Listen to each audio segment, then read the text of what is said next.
Hello students, आज हम पढ़ेंगे 9th क्लास की साइंस की 68वीं वर्कशीट, जिसका टॉपिक है स्थितिज ऊर्जा। बच्चों, किसी भी वस्तु की स्थिति या आकृति की वजह से जो उसमें ऊर्जा है उसे हम कहेंगे स्थितिज ऊर्जा।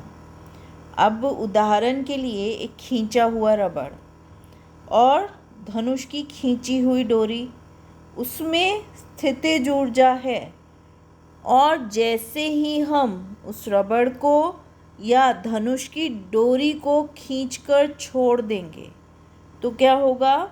हमने उसके ऊपर पेशीय बल लगाया, पेशीय ऊर्जा लगाई, तो वो पेशीय ऊर्जा स्थितिज ऊर्जा के रूप में स्थानांतरित हुई। और जब हमने उसे छोड़ दिया तो गतिज ऊर्जा के रूप में बदल गई। जब हमने उसे खींचा तो पेशीय ऊर्जा स्थितिज ऊर्जा में बदली, और जब हमने उसे छोड़ दिया तब गतिज ऊर्जा में बदल गई और धनुष वापस अपनी सामान्य स्थिति में आ गया। इसी तरह से रबड़ से खेलते हैं, है ना। रबड़ को खींचकर और फिर हम छोड़ देते हैं, कागज़ के टुकड़े को उससे छोड़ते हैं तो कागज़ का टुकड़ा क्या होता है? दूर तक जाता है और बहुत ज़ोर से लगता भी है। हमने क्या किया? हमने रबड़ को खींचा तो हमने पेशीय बल का इस्तेमाल किया, अपनी पेशीय ऊर्जा का इस्तेमाल किया उसको खींचने के लिए, और वो पेशीय ऊर्जा स्थितिज ऊर्जा में बदली। और जब हमने उसे छोड़ दिया तो क्या हुआ? गतिज ऊर्जा में बदल गई। ठीक है। अब देखो, जब कोई भी वस्तु को हम ऊंचाई पर लेकर जाएंगे तो क्या किया हमने? पृथ्वी का जो गुरुत्वाकर्षण बल है वो अपनी तरफ खींचता है वस्तुओं को, पर हम क्या लेकर जा रहे हैं? हम उसके विपरीत दिशा में ऊंचाई पर लेकर जा रहे हैं किसी भी वस्तु को। तो उसके पास कौन सी स्थितिज ऊर्जा आई? गुरुत्वाकर्षण स्थितिज ऊर्जा आई। अब यहाँ पर हमने माना वस्तु का द्रव्यमान है m और ऊंचाई हो गई हमारी h, और वस्तु का भार कितना है? mg। ठीक है। तो कि उस वस्तु पर किया गया कार्य क्या आया? बल गुना विस्थापन, और विस्थापन क्या है? ऊंचाई है, h है। तो ये हो गया W, यानी कि किया गया कार्य इज इक्वल टू mgh। और ये है हमारी गुरुत्वाकर्षण स्थितिज ऊर्जा, जहाँ g क्या है? g है गुरुत्वीय त्वरण। ठीक है। स्थितिज ऊर्जा का मात्रक भी क्या होगा? जूल होगा। ठीक है बच्चों। और किसी भी वस्तु की स्थितिज ऊर्जा उसकी ऊंचाई पर निर्भर करेगी, चाहे वो किसी भी रास्ते से उस ऊंचाई पे पहुंची है। और जब नीचे की तरफ वस्तु आएगी तो क्या होगा? लगातार त्वरित होगी। क्यों?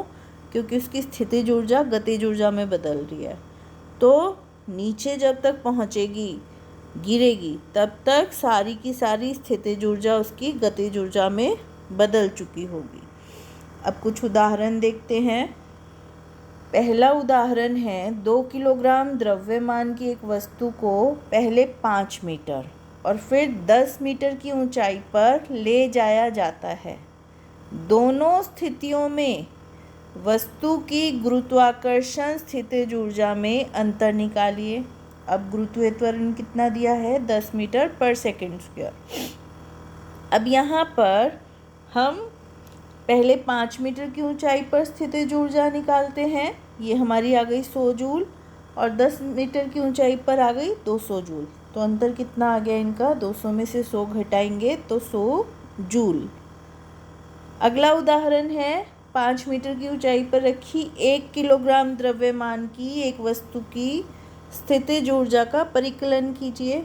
अब द्रव्यमान 1 किलोग्राम है, ऊंचाई 5 मीटर और गुरुत्वीय त्वरण 10 मीटर पर सेकंड स्क्वायर।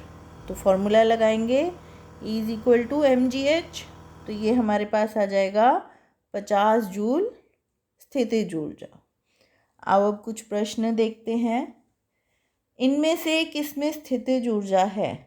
धनुष की तनी हुई डोरी या धनुष से छोड़ा गया एक तीर। कारण लिखें। देखो, धनुष से जब तीर को छोड़ दिया तो उसकी स्थितिज ऊर्जा तो गतिज ऊर्जा में बदल गई, है ना। तो किसके पास है स्थितिज ऊर्जा? धनुष की तनी हुई डोरी में, क्योंकि वहाँ पर पेशीय ऊर्जा स्थितिज ऊर्जा में बदल गई है। h ऊंचाई पर रखी एक वस्तु की स्थितिज ऊर्जा सूत्र की गणना कीजिए। तो ये आएगा EP = mgh। और अभी हमने यहाँ पर फॉर्मूला निकाला था, उसी तरह से यहाँ पर भी आप सूत्र ज्ञात कर सकते हो, फॉर्मूला ज्ञात कर सकते हो। अगला प्रश्न है, 5 किलोग्राम द्रव्यमान के एक पत्थर को 10 मीटर की ऊंचाई पर रखा गया। इसकी स्थितिज ऊर्जा क्या होगी? जहाँ पर गुरुत्वीय त्वरण दिया है कितना? 10 मीटर प्रति सेकंड। तो देखो, m हमारे पास है 5 किलोग्राम, ठीक है, m है 5 किलोग्राम, और g हमारे पास दिया हुआ है 10 मीटर पर सेकंड, और h हमें दे दी 10 मीटर। तो हम फॉर्मूला लगाएंगे E = mgh, और ये हमने 5 को 10 से गुना किया और फिर गुरुत्वीय त्वरण से गुना किया। ये हमारा हो जाएगा 500 जूल। ठीक है बच्चों। अगला प्रश्न है, किसी वस्तु में स्थितिज ऊर्जा के 3 उदाहरण लिखो। कोई भी 3 उदाहरण लिख सकते हो।